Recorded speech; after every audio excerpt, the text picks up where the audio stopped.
Hello once again.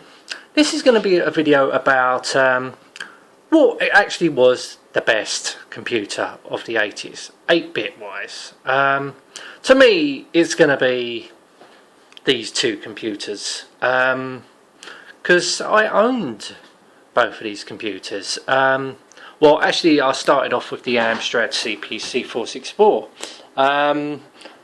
and you know, parents bought this for me back in 1985. I had this for quite a while actually. I've had back in the day I had 3 of these machines, but it was a good computer. And then my mate brought this, the Commodore 64. I played on it and I honestly thought it's a great computer also. Honestly, like when gaming came about for the Commodore 64, there were a lot of conversions that were better than the Amstrad CPC, and I honestly thought back in the day that the Amstrad CPC ain't that good. But then I played a few like conversions which were better on the Amstrad CPC than the Commodore 64. Then I thought, hang on a minute. This is down to programming here. There ain't nothing to do with the computer, because the Amstrad CPC 464 is a fantastic computer as well as the Commodore 64. But then you get your fanboys. These are the people that annoy me. Fanboys. I hate fanboys. That's okay. They stick to their brands. Okay, but you know, there's people with Commodore 64s. Yeah, they're going to say there that this is the best computer ever built, well, basically back in the day, and say the Amstrad CPC was a load of shit. But have they actually used an Amstrad CPC or any other computer in that respect? You know, they're used to using the Commodore 64. They've only used the Commodore 64. They ain't used any other computer. So how can they say anything else is shit? Have you tried using one? No, I don't think people have. So it's the same with the Amstrad. People say, whoever owned the Amstrad CPC, they said the Commodore 64 is shit. But you know me, I've owned both computers. I used this computer back in the 80s when it was my mate's. There's a lot of good games for it, as well as the Amstrad CPC which I had. There was a lot of good games for it. But as I say, US Gold saw to it that the Commodore 64 had better conversions than the Amstrad, and that really annoyed me, because that's what made me think that the Amstrad was a crap computer. But it ain't, because you get companies like Ocean that make good games as well for the Amstrad, and then the Commodore 64, Chase HQ, that was highly superior on the Amstrad than the Commodore 64 version. Then you got Outrun, which is that was a much better conversion on the Commodore 64 than it was for the Amstrad, because that was just utter rubbish. But you know, it goes on and on.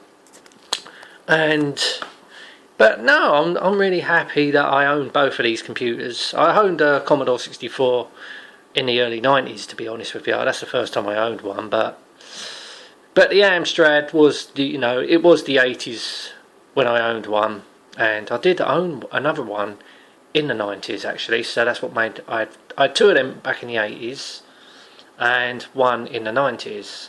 And I've only owned one Commodore 64 back in the day. Then I got the Amiga after that. But no, that's a different story. But yeah, I honestly think both of these computers are fantastic. You know, at the end of the day, they gave you so much joy and pleasure, gaming wise that is, not talking about anything else.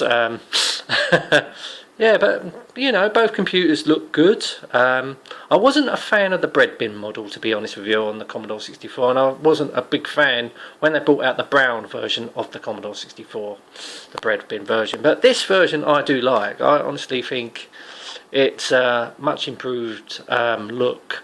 But my other mate, he had the bread bin model. I just didn't really like it. I just honestly did not like the brown. It just reminded me of a fucking giant turd with keys. But obviously it wasn't, because we all know Commodore 64 were a fantastic machine, as well as the Amstrad, obviously. yeah, they both, you know, use the tapes. I mean, this one's everything about this Amstrad. You know, it was all in one solution. So you had the tape deck, or the tape data cassette, whatever you want to call it, built on the side there. And obviously, it came with a monitor, which housed the power supply unit. So you only needed basically one plug to run the whole entire computer. On this, on the other, yes, you can get a monitor for it, but it did not come as a monitor. Didn't come with a monitor as standard. I mean, it was I think, well, I mean, the prices were okay. I obviously didn't buy one in the 80s. It was the 90s, and it was really cheap because the Commodore 64 would have been out about 9 years then. So obviously they were very dirt cheap. Time the 90s, early 90s come. But yeah, I was glad to own one. But what I like about the Commodore 64 though, I mean, even back in the day they had 2 joystick ports. Obviously you got your on-off switch, which you did on the Amstrad. So let's have a look at the side of the Amstrad. Obviously, with the Amstrad, it had a built-in speaker, so the sound did come from the back of the computer. So you had your volume control, and obviously your on-off switch. So yeah, with obviously you get your power, you plug in your power. Oh, shouldn't do that. Oh, that's dodgy. So around the back of it, you have your expansion slot for your cartridges, your RF modulation, video output for monitors, or back in the day you had your serial cable. This is where you plug your cassette data recorder. This is your user port. Obviously, maybe for I don't know. Was it for floppy? Floppy disk drives. So obviously, I think the serial port could have been for printers. I'm not too sure. And we don't have nothing this side, so that's it basically. But that's all you needed. And what did we have on the Amstrad round the back? So it had your monitor, or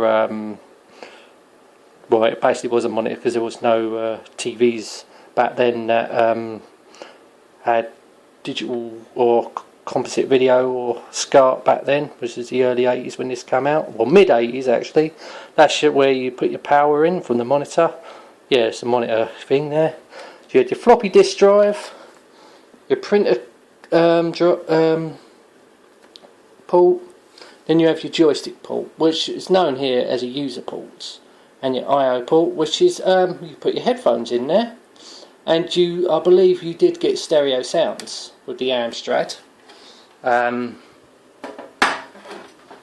I've got to stop banging them. So there's nothing both this side. Yeah, 2 great machines, I'd say. 2 great machines. No, one ain't better than the other. I honestly thought they were both great. So I totally disagree with fanboys. I just think they're arseholes. So, oh, that computer's crap. You've never used one. Just shut your fucking face up. Yeah, I hate that when people don't use it. Oh, it's crap. No, you don't. Do you know it's crap?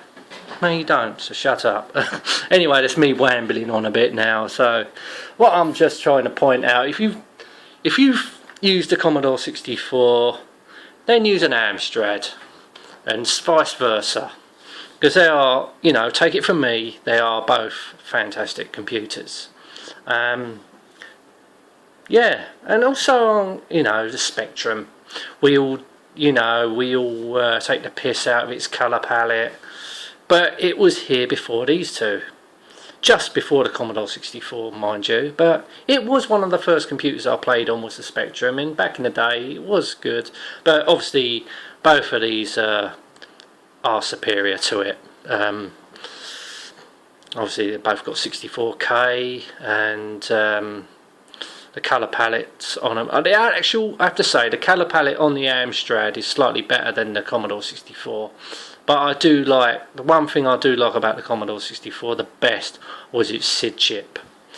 I mean, that is a brilliant chip, for one of the best for the 8-bit systems.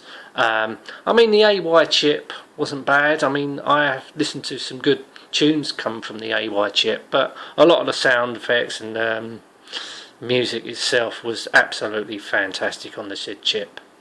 Yeah, but I'm going to still say they're both great computers from the 80s.